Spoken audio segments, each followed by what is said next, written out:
यो भनेको लुम्बिनी प्रदेशकै लागि एउटा महत्त्वपूर्ण र सबभन्दा सुरुकै यो आजको हाम्रो कार्यक्रम छ। लुम्बिनी प्रदेशकै लागि एउटा नमुनाको रूपमा तपाईहरुले कायम गर्नुहुनेछ। त्यसैको लागि यहाँ सम्पूर्णको उपस्थितिमा हामी यहाँ कार्यक्रम सम्पन्न गर्नको लागि सम्पूर्णलाई हामीले यहाँ हार्दिक अनुरोध गरेका थियौं र आज पनि हामी गर्न चाहन्छौं।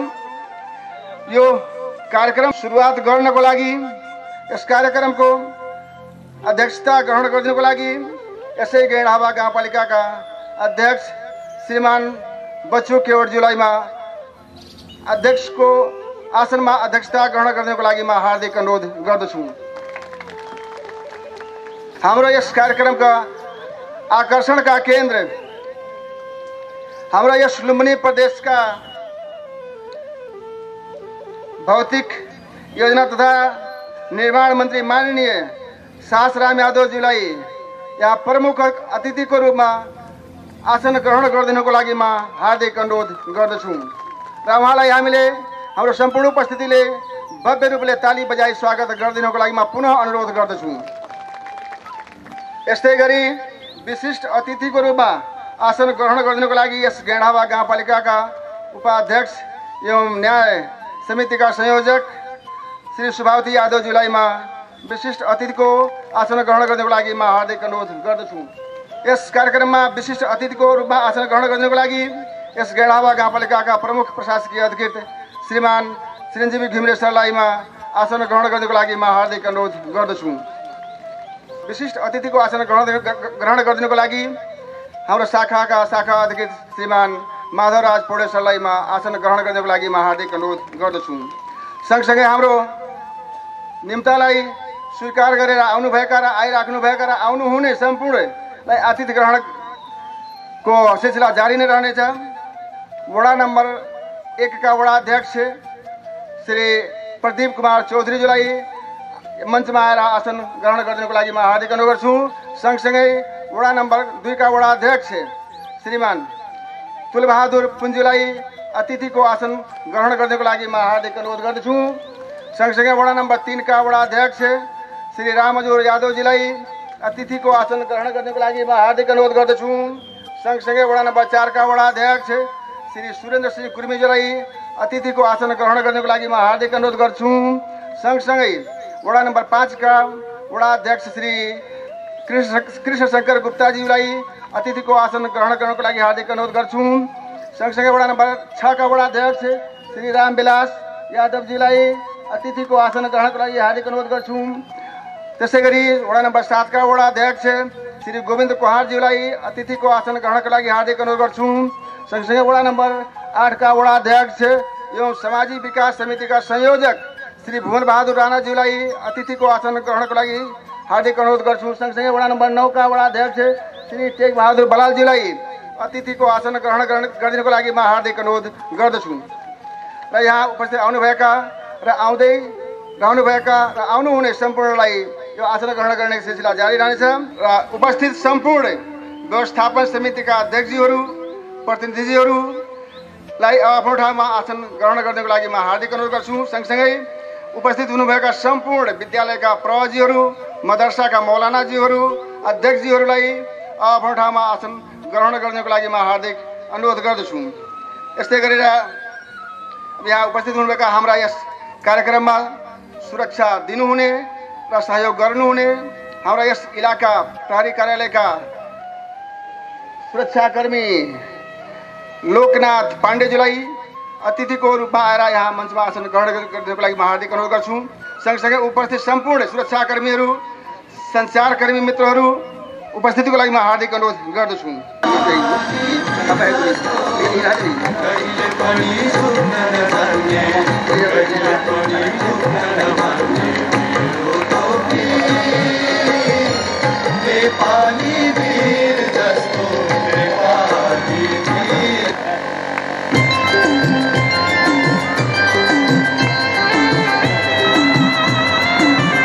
अब हाम्रो यहाँ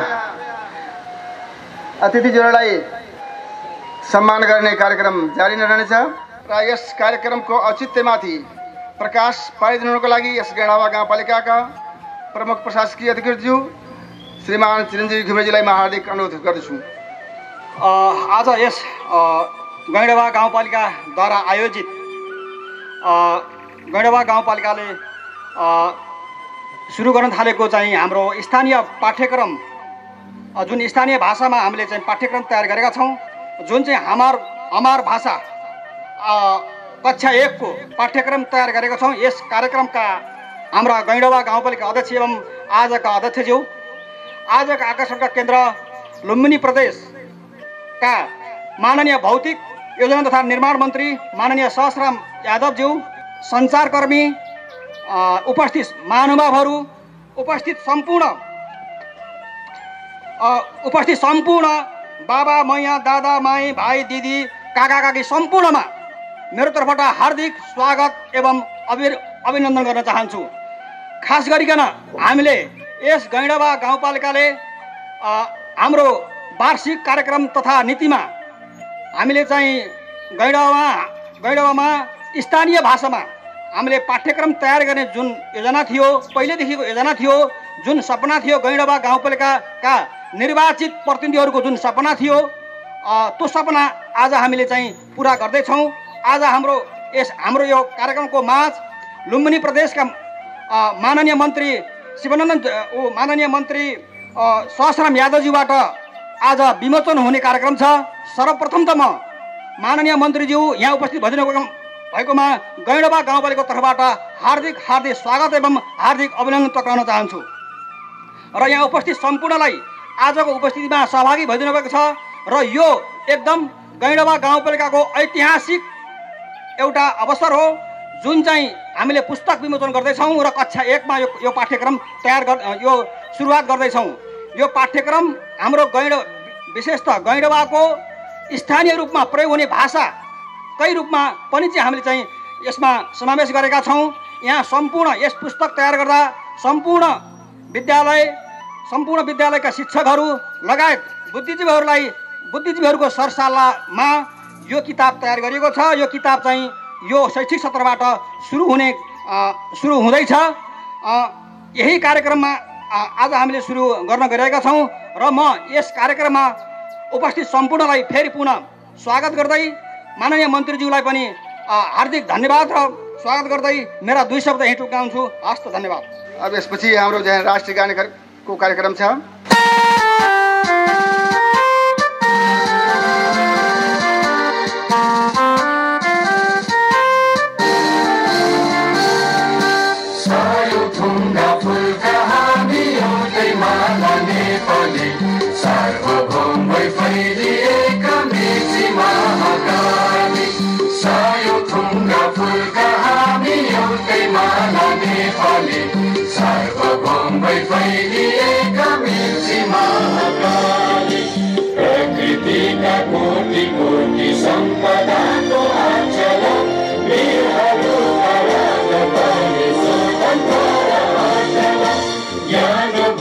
शान्ति भूमि तारै पहाड हिमाल अखण्ड यो प्यारो हाम्रो मातृभूमि नेपाल।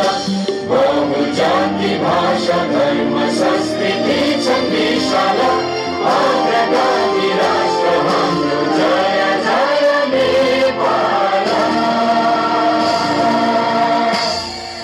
अब हाम्रो अध्यक्षज्यूको आदेश अनुसार जुन कार्यक्रममा हामी उपस्थित भएका छौँ, म सिधै भाषाको माध्यमबाट पनि म सिधै त्यही कार्यक्रमभित्रमा प्रवेश गर्न अध्यक्षजीले दिएको आदेश अनुसारमा स्वीकारदै सुरु गर्न गइरहेको छु। हमन के यह कार्यक्रम के आज जो जुटल गई अपने स्थानीय भाषा के जोगावे करती, ओकर महत्व रखे करती, हमन के शिक्षा के माध्यम से भी हमन के बाल बालिका के वहाँ प्रवेश कल जाए ओकरे करती आज ये कार्यक्रम लुम्बिनी प्रदेश के शुरू के कार्यक्रम यहाँ आज हमन के शुरू कल गए हैं। यह कार्यक्रम के में हमन के बाल बच्चन करती जो कक्षा 1 में किताब तैयार कई गई बा, हमार भाषा नाम के पुस्तक के विमोचन करे के हमन के लुम्बिनी प्रदेश के माननीय भौतिक योजना और निर्माण मंत्री जी के हमन के प्रमुख यहाँ आकर्षण के केंद्र कही गई गए और उन्हीं के माध्यम से यह कार्यक्रम के यहाँ आज हमन के यहाँ शोभा के रूप में शुरुआत के रूप में यहाँ जो शुरू कल गए यह कार्यक्रम के बैनर के यहाँ रस्सी खोल के एक तरफ से हमन के यह कार्यक्रम के अध्यक्ष महोदय और प्रमुख अतिथि जी के आई के यह कार्यक्रम के बैनर खोल के उद्घाटन कर देवे के मैं हम हार्दिक अनुरोध करते हैं।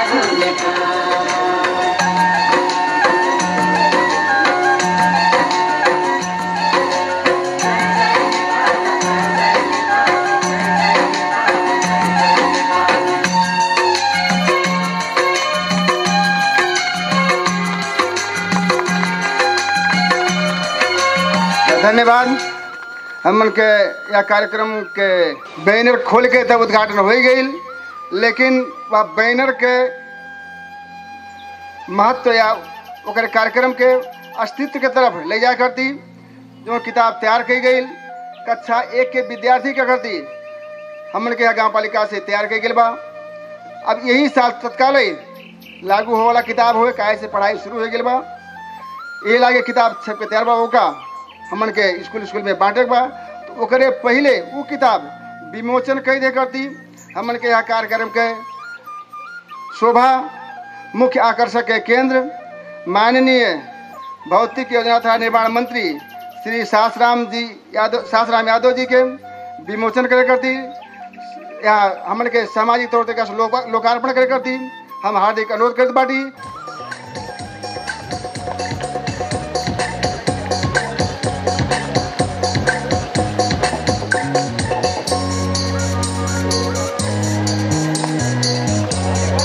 धन्यवाद।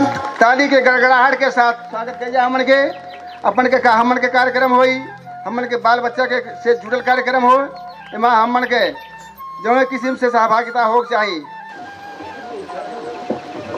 अब हमन के यह कार्यक्रम से औपचारिक रूप से हमन के गांव पालिका के बाल बच्चन के भाषा में आदेश मिल गई हमन के हर एक स्कूल में अब लागू करे करते हमन के मान्यता मिल गई। हमन के यह कार्यक्रम में आई के अपन अमूल्य समय खर्च कई के हमन के बीच में आई के हमन के भाषा के मान्यता दे के हमन के यह कार्यक्रम के आई के यह हमार भाषा पुस्तक के लोकार्पण कई देवे के नाते से हमन के यहाँ गाँव पालिका के तरफ से पूरा संपूर्ण समुदाय से यहाँ के सब शिक्षा प्रेमी समाज सेवी बुद्धिजीवी आदि सब के तरफ से हम अपने व्यक्तिगत तरफ से भी ढेर धन्यवाद देके वहाँ के हमके कृतज्ञ कल जाए।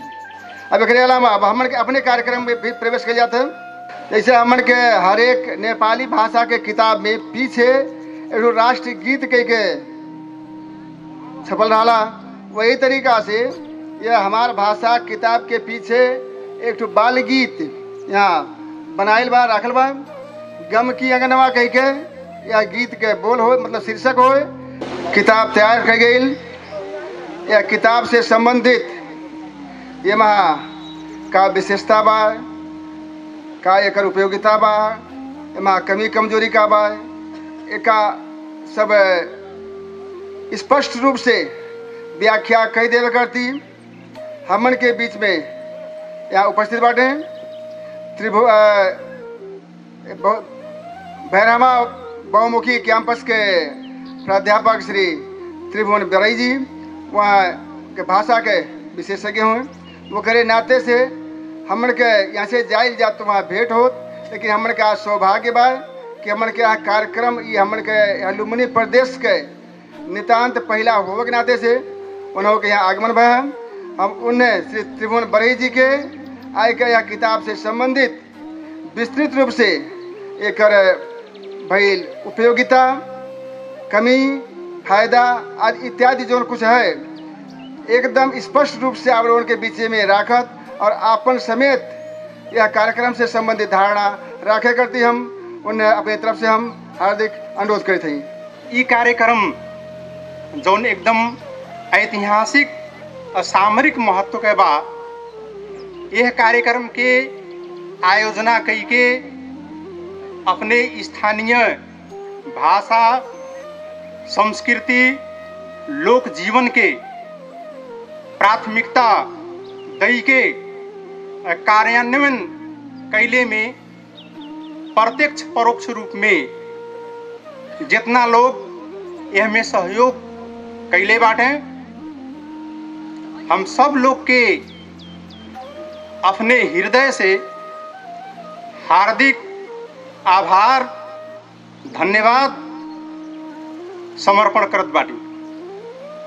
ये गांव पालिका स्पष्ट रूप से हम आप सबसे ये एक बात बताओ ताटी कि यह क्षेत्र में जौन प्रचलित भाषा भोजपुरी बा, अब हमल के का होला कि एक के भाषा के भेद होला, एक के भाषा के जौन बा स्थानीय भेद होला, क्षेत्रीय भेद होला, तमाम मेर का भेद होला।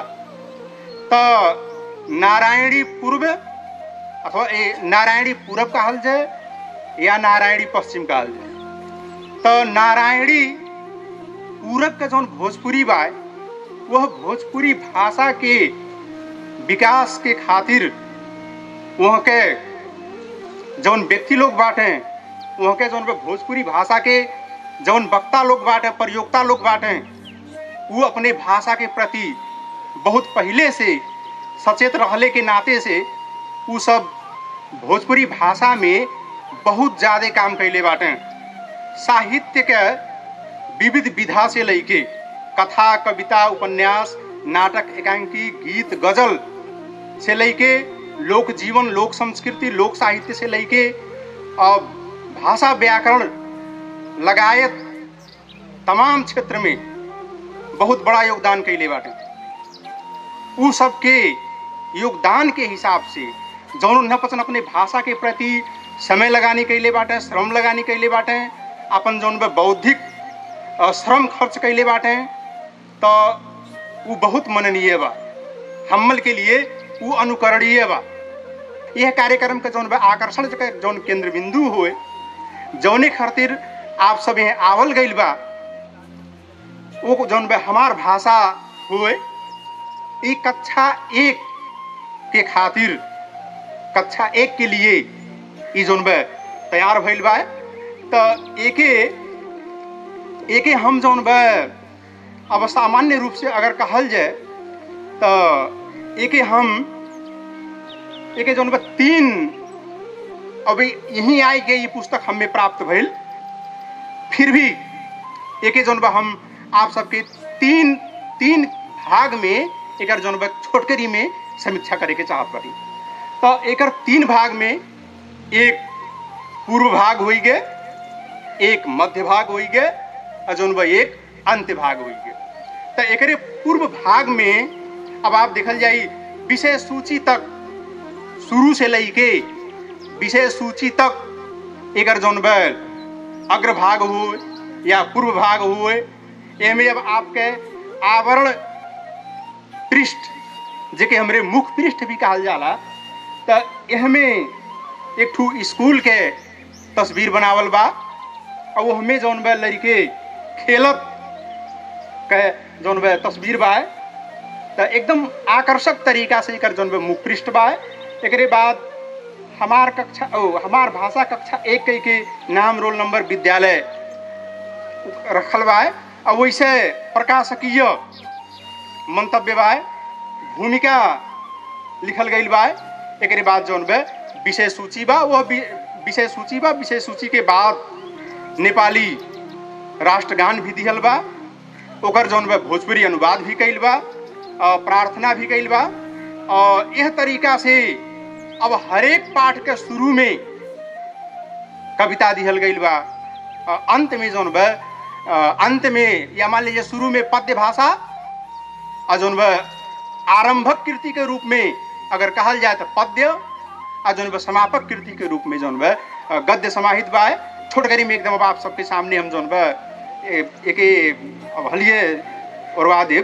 तो कक्षा 1 के जौन बच्चे हुए उनके स्तर अनुसार के, उमेर अनुसार के, उनके आकर्षित कर सके वाला, उनके किताब के प्रति जौन तानी सके वाला सामर्थ्य युक्त जौन तस्वीर के यथेष्ट प्रयोग कल गया।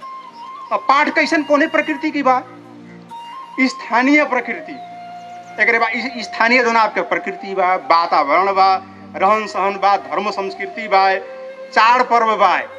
अब का हुए लड़का पढ़त बा यहाँ के कक्षा 1 के और ओके तिलिचो ताल पढ़ावल जाई तो ओकरे दिमाग में नहीं जाई।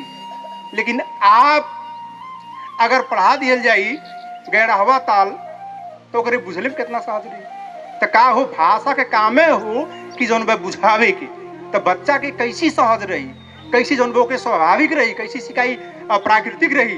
तो उकुल समेट के जौन बा हमें जितना भी पाठ बाय सब स्थानीय प्रकृति, भाषा और रहन सहन, धर्म संस्कृति, वेशभूषा इत्यादि से आधारित बा।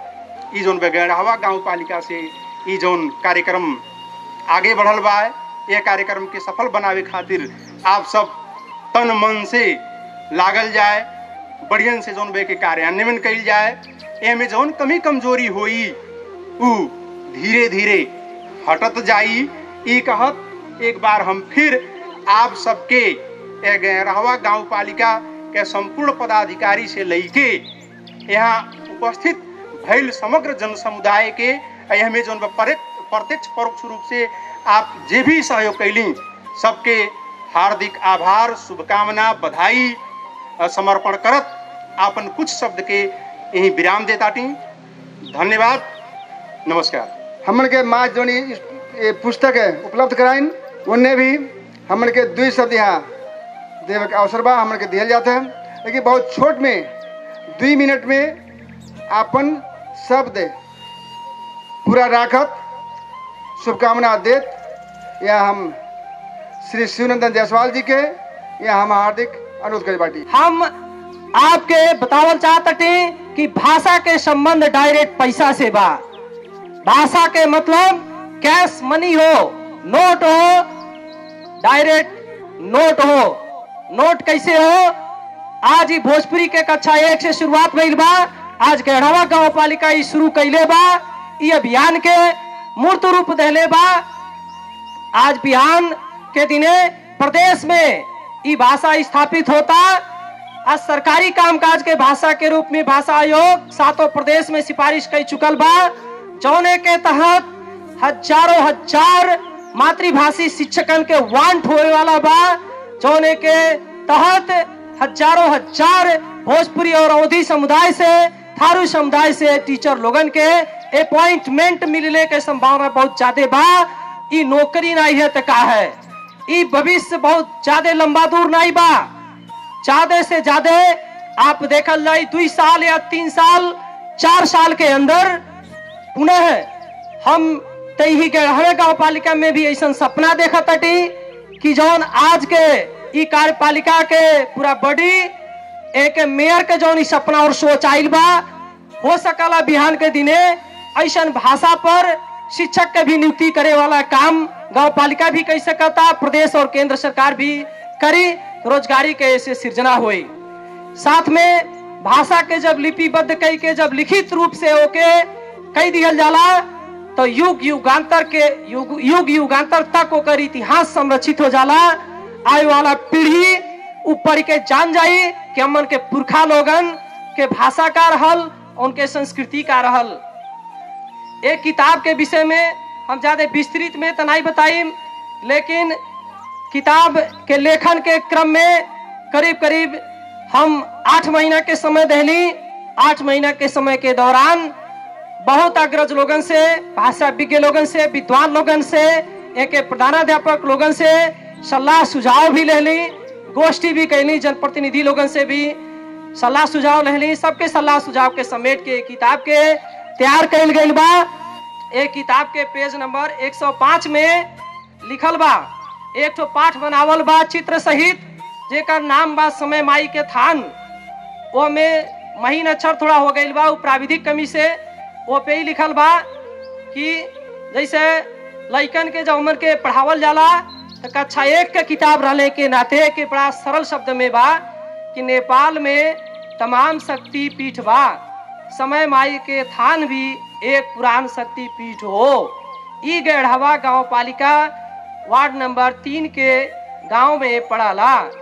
यहाँ लोग पूजा पाठ करे जाले, मनौती मानेल। मनौती पूरा भइले पे थान पे जाके प्रसाद चढ़ावे बजावे ल। वहाँ ओकर अकोर से तमाम हाथी के मूर्ति बा। यहीं से इनके समय माई के नाम से जानल जाला। आवे वाले दिन में नेपाल सरकार के निर्धारित कानून के मुताबिक कक्षा 2-3 से लेके कक्षा 8 तक के किताब बनावत जाए के बा। तो इस शैक्षिक सत्र में कक्षा 2 के कक्षा 3 क्लास के किताब के तैयारी संभवतः गढ़वा गांव पालिका करी। ओमे हमरे जौन भी सहयोग की आवश्यकता पड़ी हम पूर्ण रूप से सहयोग करे खातिर हम प्रतिबद्धता व्यक्त करत बाटी। और हम समग्र टीम के छोटा शब्द में हम अपने हृदय की आत्मा से धन्यवाद आभार व्यक्त करत हम यहाँ से विदा होत बाटी।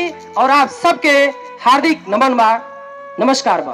प्रधानाध्यापक और विद्यालय व्यवस्थापन समिति के संयुक्त के तरफ से विद्यालय व्यवस्थापन समिति के स्वीकृति से भी विद्यालय के प्रधानाध्यापक जी के आदेश मिलवान उन्हें दोनों जनी के प्रतिनिधित्व करते सुप्रिया मावी के हेड सर श्री सरबरे आलम सर के आए के यहाँ अब मैंने बहुत छोटो मीठो 2 शब्द व्यक्त करे करते हम हार्दिक अनुरोध करते हैं। आज को हमार भाषा पुस्तक को विमोचन कार्यक्रम आयोजक गैंडहवा गांव पालिका को संपूर्ण चाहे यूनिट लाई संपूर्ण विद्यालय को तरफबाट एवं व्यक्तिगत तरफबाट हृदयदेखि धन्यवाद दिन चाहन्छु। आज यो हमार भाषा पुस्तक को विमोचन कार्यक्रमले हामीलाई खुसी बनाएको छ। साथै यो हाम्रो वेशभूषा भाषा संस्कृतिलाई जोगाउने काम पनि गरेको छ। किनभनेदेखि हामी सबैको चाहिँ वेशभूषा रीतिरिवाज संस्कृति भाषा यो हाम्रो अमूल्य सम्पत्ति हो। त्यसैले पुनः चाहिँ गैंडहवा गाउँपालिका को संपूर्ण चाहिँ कार्यपालिका को समितिलाई हृदयदेखि धन्यवाद दिन चाहन्छु। र हाम्रा शिवनन्दन जायसवाल सरले साथै त्रिभुवन बराई सरले हमार भाषा को उद्देश्य माथि चाहिँ प्रकाश पारिसक्नु भएको छ। मलाई लाग्छ कि चाहिँ उहाँले मलाई कुनै शब्द नै छोड्नु भएको छैन कि चाहिँ म चाहिँ त्यहाँ भन्दा अरू के कुरा गरौँ भन्ने कुरा चाहिँ छोड्नु भएको छैन। साथीहरूलाई थाहै नै भइसकेको छ। त्यसैले हमार भाषा को कक्षा 1 में चाहिँ अब हामी शिक्षक विद्यालय माथि चाहिँ जिम्मेवारी चाहिँ आएको छ। यस जिम्मेदारीलाई हमार भाषा को चाहिँ विकास को निम्ति साथै हमार भाषाले चाहिँ अरू चाहिँ विषय वस्तुमा पनि सहयोग गर्दो रहेछ भन्ने कुरा हाम्रा सरहरूबाट चाहिँ प्रष्ट भइसकेको छ। हामीलाई पनि थाहा छ र प्रत्येक विद्यालयमा हमार भाषा को कक्षा 1 में लागू भइसकेको छ। त्यसैले म चाहिँ संपूर्ण विद्यालय का प्रजुहरूलाई के अनुरोध गर्न चाहन्छु भनेदेखि यसलाई वफादार भएर ईमानदार भएर यो भाषा हमार भाषा को चाहिँ पढाई सुरु गर्नका लागि पनि म चाहिँ अनुरोध गर्न चाहन्छु। साथै विद्यालय व्यवस्थापन समितिका चाहिँ अध्यक्षज्यूहरूलाई पनि अनुरोध गर्न चाहन्छु कि सहयोग गरिदिनका लागि पनि म अनुरोध गर्न चाहन्छु। हुन त यस्तो प्रचण्ड गर्मीमा माननीय मन्त्रीज्यू आफ्नो अमूल्य समय दिएर यहाँ पाल्नु भएकोमा म सम्पूर्ण विद्यालयको तर्फबाट उहाँलाई हृदयदेखि धन्यवाद पनि दिन चाहन्छु। र अन्तमा सम्पूर्ण विद्यालयका प्रजुहरू लगायत तर्फबाट एवं व्यक्तिगत तर्फबाट हमार भाषा को उद्देश्य पूरा गर्नका निम्ति पनि म प्रतिबद्धता व्यक्त गर्दै आफ्नो भनाइलाई अंत गर्छु। धन्यवाद, नमस्कार। वो कहने आते से जनमत पार्टी के या गांव पालिका के प्रतिनिधि या अध्यक्ष जी के का हूँ अब मैं श्री निधिलाल आसांत जी के बहुत छोटो मीठो 2 मिनट में अपन शब्द राख के जाया करते हम अनुरोध कर बाटी। साथियों, किताब और समाज, ये दोनों का एक दूसरे से बहुत ही अटूट संबंध है। मन की बातों को, शब्दों को जोड़ जोड़ करके, वाक्य बना करके किताब में जो चीज लिख दिया जाता है वह समाज के लिए एक इतिहास होता है। अगर यह किताब नहीं रहता तो 3 युग बीत गए और तीनों युग की गाथा को हम जान नहीं पाते। इसलिए किताब बहुत ही महत्वपूर्ण चीज है। इस किताब के विषय में आप सब लोगों को आपने बताने का काम किया है। इससे शिक्षा जगेगी। यह संसार आज इस स्तर पर जो पहुंचा है वह शिक्षा और किताब के द्वारा पहुंचा है।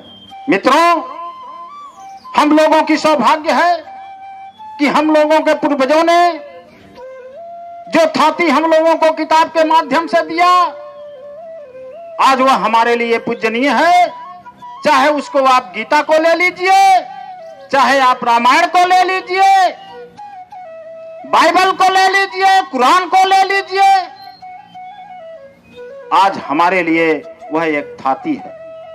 रही सवाल किताब का विमोचन हो गया, लेकिन शिक्षक साथियों से मेरा अनुरोध है कि इस किताब को ऐसे बच्चों को इस ढंग से इनको पिरोने का काम करें कि हम लोगों के भोजपुरिया भाषा के जो बच्चे हैं वह इस शिक्षा से विद्वान बने, महापुरुष बने।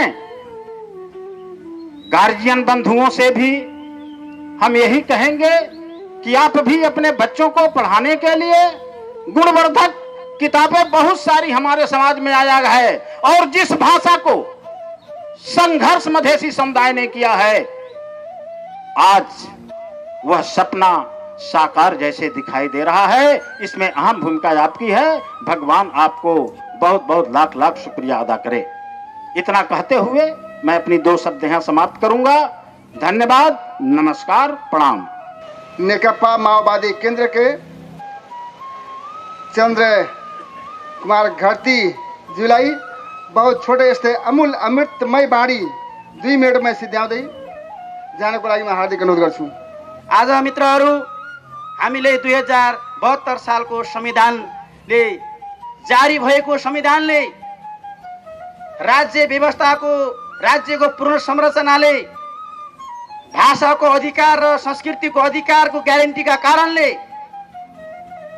आज गएको 2047 सालको संविधान जसले हाम्रो अधिकारलाई बन्दिज गरेको थियो, जसले हाम्रो भाषा संस्कृति र रीतिरिवाज भाषा भूषामा अवरोध गरिएको थियो। हामीलाई थाहा छ, सयौं फुलहरूको फुलबारी, 4 जात 36 वर्णको फुलबारी नेपाल हो। तर हामीलाई बाध्य बनाइएको थियो जति बेला हामीले यो व्यवस्थाको परिकल्पना गरेर यसको निम्ति के गर्नुपर्छ, के त्याग तपस्या वीरता बलिदान गर्नुपर्छ हामी गर्छौं भनेर हामीले जति बेला परिकल्पना गरेका थियौं, त्यो परिकल्पनाको एउटा पाठ आज यहाँ सुरुवात हुन गइरहेको छ। र मलाई लाग्छ यो सुरुवात गर्ने, सम्पादक गर्ने लेखक शिवनन्दन जैसवालज्यूलाई र विशेषतः गाउँपालिकाको अध्यक्ष र कार्यपालिकाले यो कल्पनालाई पूरा गर्न सफल र यो एउटा ऐतिहासिक कार्यको सफलताको निम्ति म हार्दिक शुभकामना व्यक्त गर्न चाहन्छु। हामी यहाँको भाषा संस्कृतिलाई आफ्नो भाषामा, आफ्नो संस्कृतिमा वकालत गर्न नपाउने जुन हिजोको व्यवस्था थियो, त्यो व्यवस्थालाई हामीले संघीय गणतन्त्र लोकतान्त्रिक गणतन्त्रको व्यवस्था मार्फत हामीले स्थानीय सरकार, प्रादेशिक सरकार र सङ्घको सरकारको राज्यको एउटा संरचनाको ढाँचा सहित हामीले यहाँ गाउँपालिकाले जुन संविधानले निर्देशन गरे अनुसार, हाम्रो संविधानले कल्पना गरे अनुसार हाम्रा भाषाको, हाम्रो आफ्नो अधिकारको जुन फलोअप गरेको छ, यसप्रति म ज्यादै आजको यस कार्यक्रमबाट म ज्यादै र मेरो व्यक्तिगत रूपमा भन्दाखेरि यो भाषा संस्कृतिको रक्षा र यसको सुन्दरतालाई, यसको परम्परालाई बचाउनका निम्ति पनि यो कार्यक्रमले एउटा ज्वलन्त उदाहरण र एउटा ऐतिहासिक कार्य सफल गरेको छ भन्ने कुरा तपाईँहरूको बिचमा राख्दै यस कार्यक्रमलाई सफलता र भव्यताका साथ सम्पन्न हुन गइरहेको छ, यसको शुभकामना समेत दिँदै मेरो भनाइ म यही अन्त्य गर्छु। हस्त नमस्कार। यह कार्यक्रम के प्रति अपन 2 शब्द शुभकामना के साथ साथ यहाँ हमन के यह कार्यक्रम के तरफ से कुछ प्रशंसा पत्र वितरण करेंगे बाद ओकरे करती हम अपने यह क्षेत्र के लुम्बिनी प्रदेश के मंत्री श्री सासराम यादव जी के आए के आपन 2 शब्द व्यक्त करे करते हम हार्दिक अनुरोध करते हैं। आज यह हमार पुस्तक विमोचन कार्यक्रम में एक गढ़वा गाँव पालिका के तरफ से जो हम के आज भाषा, हमार भाषा अवधी संस्कृति के भाषा के शुरुआत किया है। सर्वप्रथम हमें गढ़वा गाँव पालिका के अध्यक्ष लगाए, संपूर्ण समिति के यहाँ के कार्यकारी प्रमुख लगाए, हमन के संपूर्ण गढ़वा गाँव पालिका के साथी लोग के हार्दिक धन्यवाद देना चाहिए। आज बहुत खुशी की बात है, हमन के शिवनंदन जायसवाल जी जैसा बुद्धिजीवी हमन के बीच में है, जो आज हमार भाषा के एक पुस्तक तैयार की है। उसके साथ साथ बहुत सारा अवधी संस्कृति लगाए तमाम भाषा में यहाँ पुस्तक निकाल चुके हैं, जो कि हमने विमोचन करा गया है। वास्तव में ये आज की आवश्यकता है। आप लोग के जानकारी कराना चाहे थे कि मुल्क में स्वच्छता के लिए जे भाषा के बात हो, धार्मिक बात हो, सांस्कृतिक बात हो, आप देखा जाता है कि हमारे के भाषा आज नेपाली भाषा सिर्फ रहा, लेकिन ये जो ना जा है कि हमारे के अवधी भाषा, भोजपुरी भाषा एक शुरुआत हुआ है। इस संहिता के मुख्य उपलब्धि हो सकती है। आज मुल्क में संहिता ना हो तो शायद ही भाषा की शुरुआत नहीं हो। कहाँ से यहाँ बहुत हमारे के अग्रज शिक्षक मित्र साथी लोग भी हैं, उम्र के हिसाब से बहुत अध्ययनशील है, लेकिन आज हमारे के भाषा की शुरुआत जो हुआ है ये आज संहिता की उपलब्धि हुआ। और एक कार्यान्वयन करे के लिए आज हमने विमोचन तो करा गए, एक कार्यान्वयन करे के लिए हम संपूर्ण यहाँ के गढ़वा गाँव पालिका के संपूर्ण साथी लोग से अनुरोध करे चाहते कि एक स्वीकृति गाँव पालिका दी, एक संपूर्ण प्रक्रिया गाँव पालिका के अधिकार नहीं था। एक वाले दिन में आज विमोचन तो करा गए, लेकिन विमोचन के साथ साथ एक कानून में जाना चाहिए। हम अपेक्षा ध्यान साथी आज लुम्बिनी प्रदेश में भाषा के संदर्भ में आप लोग को जानकारी कराना चाहते कि हमन के आज लुम्बिनी प्रदेश के माननीय मुख्यमंत्री आदरणीय कुल प्रसाद केसी जी के नेतृत्व में सरकार है। हमारे अवधी भाषा, भोजपुरी भाषा ये लगाए जो उनकी आज लोप हो जाता है, ये भाषा के हमारे लुम्बिनी प्रदेश संबंधित निकाय में सिफारिश कर चुका है। साथी एक शुरुआत हुआ है, लेकिन इस शुरुआत के कानून करे के लिए सिर्फ गढ़वा गाँव पालिका से नहीं होगी, इस जिला में भी विस्तार हो चाहिए। क्षेत्र में अड़ोस पड़ोस में हमें लागत है ये शुरुआत गढ़वा गाँव पालिका के यह लुम्बिनी प्रदेश के हर एक जिला में, हर एक गाँव पालिका में पहुंची। हम विश्वास लिया एक लिए गाँव पालिका सक्षम मित्र साथी लोग यह संदर्भ में हमारे शिक्षा प्राधिक खेलकूद मंत्रालय के अंतर्गत हमारे इस शीर्षक पर है। साथी लोग आप लोग प्रदेश सरकार से सहयोग का चाहिए, उसके लिए आप लोग आगे आवा जाए। निश्चित है ये बात सहयोग करेंगे भी हम प्रतिबद्धता जारी करना चाहिए। साथी लोग, आज ये मुल्क के विकास निर्माण, भाषा, संस्कृति, भेदभाव के बीच में हमर के रामायण के बात उठा है।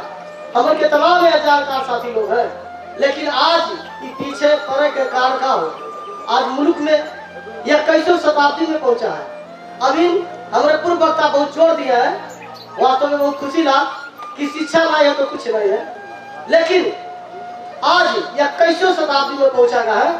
हमारे आज शुरुआत करा जाता है एक कारण है हुए कि यह देश में शासक वर्ग 2004 साल से आप लोग इतिहास देखा था वही कि 2004 साल में राजा राणा लोग के एकलौती संविधान रहा।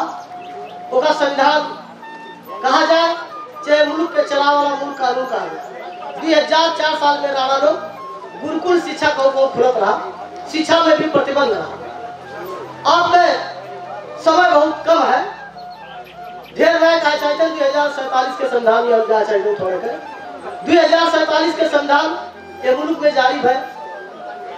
तो कहा है कि दुनिया के सबसे अच्छा उत्कृष्ट संविधान 2047, लेकिन का आज ये मुल्क में है बिल्कुल लाई है, विघटन हो चुका। उस संविधान राजा राणा कम्युनिस्ट, राजा कांग्रेस कम्युनिस्ट राणा लाई, ये तीन लोग के एक सहमति के दस्तावेज रहा 2047 के साल के संविधान। तो 2047 के संविधान के यहाँ के पॉलिटिक्स के साथी लोग, यहाँ के आम समुदाय लोग 2047 संविधान जब जारी है तो वो काम अच्छा कहा गया, लेकिन 2047 के संविधान हमर के जो राजा 21वीं शताब्दी में पहुंचा रहा है एक अनुकूल नहीं रहा साथी लोग। आज डीजल हो गए साथी लोग, ये मुल्क के परिवर्तन करने के लिए आज थरवट आंदोलन, मधेश आंदोलन, जन युद्ध, मधेश आंदोलन लगाए बहुत किस्म के आंदोलन है, जो का मुख्य उद्देश्य रहा कि मुल्क की विवेककारी नीति के अंत करा जाए या के केंद्रीय की सत्ता के अंत करा जाए। आज ये विकेंद्रीकरण करने के लिए हमारे के साथी लोग धारा आ रहा। आज विकेंद्रीकरण के मार्फत आज हमारे के स्थानीय सरकार है जो उनकी पहले अधिकार नहीं रहा। आज हमारे के गढ़वा गांव पालिका बच्चूलाल केवट जी के नेतृत्व में आज हमारे के भाषा, हमार भाषा के जो यहाँ विमोचन है आज उपलब्धि के रूप में ले सका जाता है। यह हिसाब से आज प्रादेशिक सरकार, संघीय सरकार, आज समानुपातिक समावेशी, आज पंचायत के सवाल, आज संहिता के सवाल, गणतंत्र के संदर्भ में धर्मनिरपेक्षता लगाए जो हमर के मुद्दा आगे सहारा गए। साथी लोग, ये मुल्क में आज गणतंत्र प्राप्त हुआ, संहिता आया, समानुपातिक समावेशी जैसे महत्वपूर्ण उपलब्धि आज जो प्राप्त करा गए संविधान सभा के मार्फत, आज एक उपलब्धि हुआ है कि आज हमारे के संस्कृति, हमारे के पहचान, हमारे के भाषा जो आज एक सिस्टम प्रक्रिया से आगे बढ़ा साथी लोग। आज आप लोग का लागत हुई कि संविधान का मधेशवादी दल विरोध करता है साथी लोग, लेकिन अब प्रश्न करना चाहते हैं सबसे अपरिहार्य ये मुल्क में थारू, पिछड़ा वर्ग लगायत मधेसी, मुस्लिम ये संविधान में अधिकार से वंचित रहने वाले के संविधान को सेक्टर रहा साथी लोग। चाहे सदन का आंदोलन हो, चाहे जनता के बीच के हो, चाहे सड़क का आंदोलन हो, हम के अपने अधिकार के लिए संघर्ष करता हुआ जाता है। आज मुल्क में संविधान जारी आज पार्लियामेंट मेंबर हुई, संविधान स्वीकारा जाता है, ये बात नहीं है, लेकिन वहाँ जो त्रुटि है, जो कमजोरी है, उसका सच्चावा जाए, पुनर्लेखन करा जाए ईमानदारी पूर्वक। यह मुल्क के मूल कानून में जब कल यह के पिछड़ा वर्ग लगाए अन्य समुदाय के हजारों वर्ष से वंचित किया है, उन्हें अधिकार से वंचित रखा जाए तो इस समझाए कब आगे नहीं जा सकता है। साथ ही में आज ये संविधान में त्रुटि है, कमजोरी का हमारे आज उठावा जाता है। एक अर्थ नहीं है सुना जाता है कि मधेशवादी लोग संविधान नहीं मानता है फिर मंत्रियों बन जाते हैं, ऐसे कुछ बात लाए साथी लोग। जो त्रुटि है हमारे का अधिकार हो जाए। आज देखा जाता है कि मुल्क में आज संविधान सभा के मार्फत 2/3 की सरकार आप लोग देखा करो कि लगभग 3 वर्ष तक लगातार चला, लेकिन दुर्भाग्य है एक सिस्टम में मुल्क में सरकार आगे नहीं बढ़ा तो दुर्घटना हुई। ये दुर्घटना जो है आज 2 तिहाई के सरकार अपने आप 2 तिहाई के धार दे वाली नेकापा रहा। हमने एक नेकापा माओवादी केंद्र के एक घटक साथी लोग हमारे के साथ में भी है, लेकिन सरकार नहीं चला। 2 तिहाई के सरकार में 2 पटक संसद विघटन, अली मुल्क में विकास और समृद्धि कैसे है? आप लोग स्वयं विचार करेंगे कि मुल्क में विकास करक है, समृद्धि करक है, लेकिन यहाँ के संघीय सांसद के 2 पटक विघटन, तब विकास कैसे है? दुर्भाग्य नहीं है। ये कारण रखे हुए कि ये मुल्क में परिवर्तन तो है, लेकिन खास करके नेकापा माले के साथी लोग से कहा चाहते कि मुल्क में परिवर्तन है। 2 तिहाई सरकार कह के पब्लिक 5 साल नहीं चला पाई। नेपाली कांग्रेस विरोध की, जसपा विरोध की, प्रतिपक्ष कहूँ ना रोके रहा, लेकिन ये कार्रवाई कहे नहीं कर पाए। वो का त्रुटि क्या है, वो का जिम्मेदारी के लिए आज जिम्मेदारी नेकापा माले के साथी लोग के चाहिए कि जनता के भावना के कदर ना करें, आपस में खींचातानी मुल्क के उपलब्धि के समाप्त करेंगे। हम कह चाहते आप लोग देखा रहा हुई कि जब जन आंदोलन होता रहा गणतंत्र प्राप्ति के लिए, यहाँ के विभेदकारी नीति अंत करने के लिए, तब हम लोग के सम्माननीय पूर्व प्रधानमंत्री के.पी. शर्मा ओली कहीं मुल्क में गणतंत्र आई बैलगाड़ा पे चढ़कर निकल जाते इतना लंबे है, लेकिन आज ही गणतंत्र के प्रधानमंत्री जोन की ये गणतंत्र के संहिता की समाप्त करना चाहते हैं। आप लोग देखा जाओ बीच में कि गांव पालिका प्रदेश सभा हटाई दी लागत है कि जैसे जेबी इंदिरा निकाल के भागी है। आप लोग अगर पहले व्यक्ति सुना गया ये हम घमंड और मुल्क के उपलब्धि के समाप्त करके रणनीति के तहत इस सरकार आगे बढ़ा रहा। आज यही के कारण धराप में पड़े, धराप में पड़े एक कारण है कि मुल्क के विकास के समृद्धि के बाद बात करा जाता है और यहाँ बीवी पर सांसद भंग करा जाता है। कौन नहीं समझ सकता रहा? आज यहाँ राजनीतिक खेल खींचातानी के कारण से आज हम के आज साथी लोग गठबंधन कर सकता था। आज ये मुल्क में गठबंधन की आवश्यकता कहाँ पर? ये मुल्क के गणतंत्र के समानुपातिक समावेशी संहिता लगाए जो रमन की उपलब्धि है वो का रक्षा करने के लिए सिर्फ सरकार बनने के लिए ये गठबंधन नहीं बना सकती। अगर मुल्क में परिवर्तन न भाव तो शायद आप लोग 2 महीना 3 महीना के पहले सरकार की गतिविधि देखा जाता कि मुल्क में व्यवस्था परिवर्तन हुई, अब की व्यवस्था आई, अब की दूसरी व्यवस्था आई, अब की संसद भंग तो प्रदेशों भंग तो गांव पालिका भंग, एक बाद विकासों तरफ मुल्क को समृद्धियों चाहिए। ये सब वो कैसे लोग के भी हार्दिक धन्यवाद।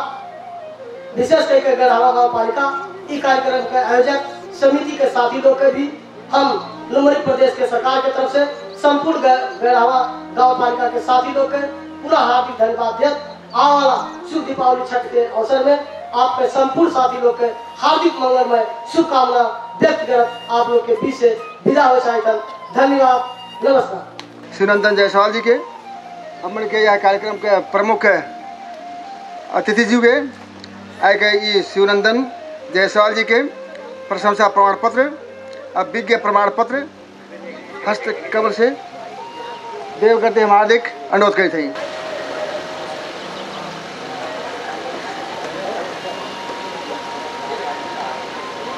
अब एक पश्चात कार्यक्रम के अंतिम में अब समापन करत यह गाँव पालिका के अध्यक्ष जी के हम हार्दिक अनुरोध करते साथ साथ में प्रमुख अतिथि जी के सम्मान पत्र वापत माया के चिन्हों भी देते कार्यक्रम के समापन करे हम हार्दिक अनुरोध कर बाटी। आज के कार्यक्रम के विशिष्ट अतिथि अमन के भाई रामा बहुमुखी कैंपस के प्राध्यापक तथा अमन के यापन भाषा के विज्ञ श्री त्रिभुवन बरई जी और यहाँ उपस्थित हमन के संपूर्ण 1 से 9 तक के वड़ाध्यक्ष जी, कार्यपालिका सदस्य जी और यह उपस्थित संपूर्ण हमन के राजनीतिक व्यक्तित्व जी और पत्रकार मित्र लोग और खास करके यह उपस्थित यह किताब के पढ़ाए वाला और लागू करे वाला हमन के हर एक विद्यालय के प्रधानाध्यापक जी और विद्यालय व्यवस्थापन समिति के अध्यक्ष जी लगायत यह उपस्थित संपूर्ण सम्मानित उपस्थित महान भावजी लोग और साथ में उपस्थित हमन के शिवनंदन जायसवाल के संपूर्ण टीम के भी हम ढेर धन्यवाद देते हैं। आज अक्ठो ऐतिहासिक सपना पूरा भइल बा जवन के हमन के चुनाव जीतने से पहले हम खुद राजनीतिक दल में आबद्ध रहले के नाते जगह जगह पे हमन के आंदोलन कइल जात रहल गइल। आंदोलन करत के टाइम में हमन के बोलल जात रहल गइल आपन अधिकार, आपन भाषा, आपन पहचान। जब आंदोलन हुई, जब संघीयता आई, संघीय गणतांत्रिक लोकतंत्र आए, तब मिली ओकरे खातिर हमन के जगह जगह पे बहुत आंदोलन कइल गइल। जन युद्ध में माओवादी भी आंदोलन कैले, साथ में मधेश आंदोलन भइल। सबके कहल ये रहा कि संघीय गणतांत्रिक लोकतंत्र आवे चाहे। जब संघीय गणतांत्रिक लोकतंत्र आए, इस देश में संघीयता आए, तब आपन आपन भाषा, आपन पहचान, आपन अधिकार मिले। वही के तहत आज हम बहुत खुशी बाटी जौन की सपना पूरा भइल बा हमन के। इस सपना पूरा जौन भइल बा ये आंदोलन के देन हो, जौन हमन के शहीद लोग शहादत पहले बाटे। जन युद्ध, जन आंदोलन, मधेश आंदोलन ओकर देन हो। संघीयता आयल, देश में सरकार बनल, संघीय सरकार, प्रदेश सरकार, स्थानीय सरकार, संविधान बनल। वही संविधान तहत संविधान में दिया गए कि स्थानीय सरकार भी अपने तौर तरीका से अपन भाषा, स्थानीय भाषा में किताब लिखे के पाई और पढ़ावे के पाई। आज हुए के देनों कि हमरे आज हमार भाषा किताब हमरे विमोचन कैल गए है। आज ये विमोचन किताब हमार अनुरोध बा संपूर्ण विद्यालय के शिक्षक जी लोग, यहाँ के अभिभावक जी लोग ये भाषा के महत्व दे के ये अपन भाषा के शिक्षा आगे बढ़ावल जाए, कहीं के अनुरोध बा। और अंतिम में ये भाषा ही हमार भाषा किताब लिखे वाला आदरणीय शिक्षक और मित्र शिवनंदन जायसवाल जी लगात